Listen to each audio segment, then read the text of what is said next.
Hello my friends and welcome back. Thank you very much for being with me again today.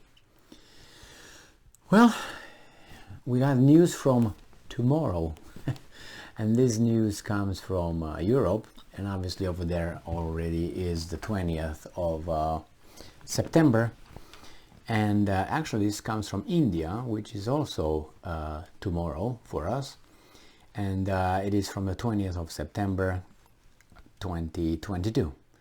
Luhansk and Donetsk civic chambers call for referendums to join Russia. This comes from Republic World.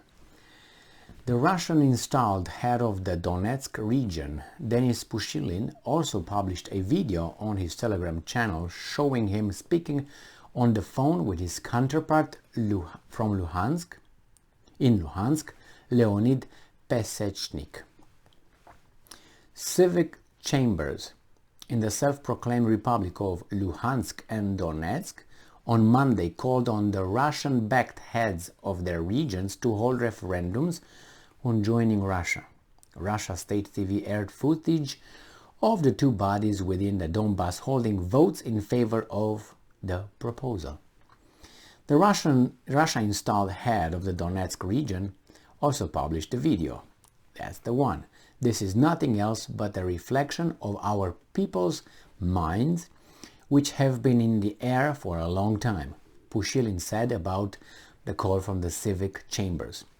Officials have discussed such plans before, but the referendums have been repeatedly delayed, possibly because of insufficient popular support. Andrei Turchak, the leader of the United Russia, the main Kremlin-directed party, suggested that referendums in the Donbass and the other Russian-controlled areas in Ukraine could be held on November 4, when Russia marks the National Unity Day. Well, they're going to vote for it, and then what?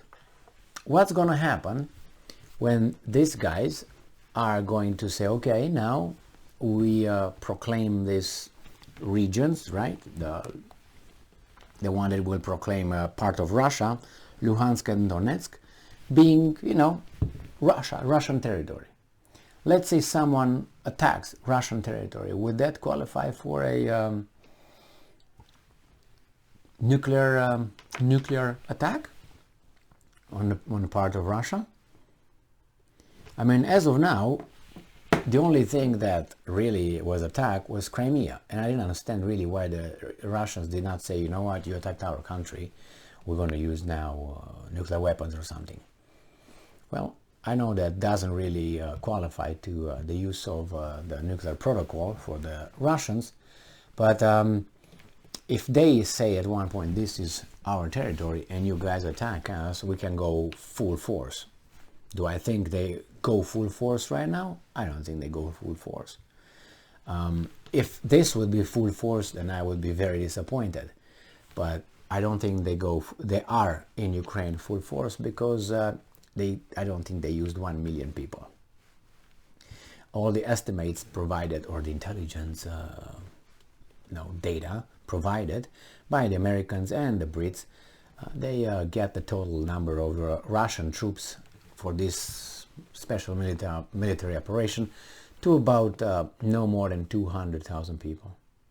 Well, we know that the Russian military standing army, it's about 1,100,000, something like this, 1.1 million. So that's what it is. Everything was just beefed up from, I think, 1.9 to 2 million about a month ago or something, put inside the decree. But that's the whole thing, with cooks, with mechanics, with ladies of the night, with, bartenders and all that are in the military. So that's why when you hear, oh, I've been in the military, I served in that war. Okay, as what? What did you do over there? Were you right there in the field, on a territory? Yeah, okay, good job. Were you somewhere at a base giving food to the soldiers? Okay, that's good enough too, but you understand the difference, right? So you can say, well, those are cooks and people who clean, people who transport stuff. You say, well, the US military does. Well, it's one thing to drive a truck all day, and the other thing is to go with a weapon in the middle of, I don't know, the desert or in a town, which is even, not even, is worse than being in a desert, and being shot at. But anyway, what do I know, right? So, in any case, these guys vote for that, the referendum, and then what? It's going to be just a something legal that will be recognized by 3 countries on this planet, which I don't think the Russians care. They will just say, this is our territory, this is going to be Russia right here. So whomever attacks Russia, we're going to up. Well, they attacked Crimea. What did they do? 0. So I don't know if this would change anything, and I do not know exactly why would they be in a hurry to do this, or maybe not be in a hurry, but I understand it's not the right move from their perspective. But then how would that change in relations with other countries, or with Ukraine? Ukraine will attack anyway, and what are you going to say? Well, you attack Russia.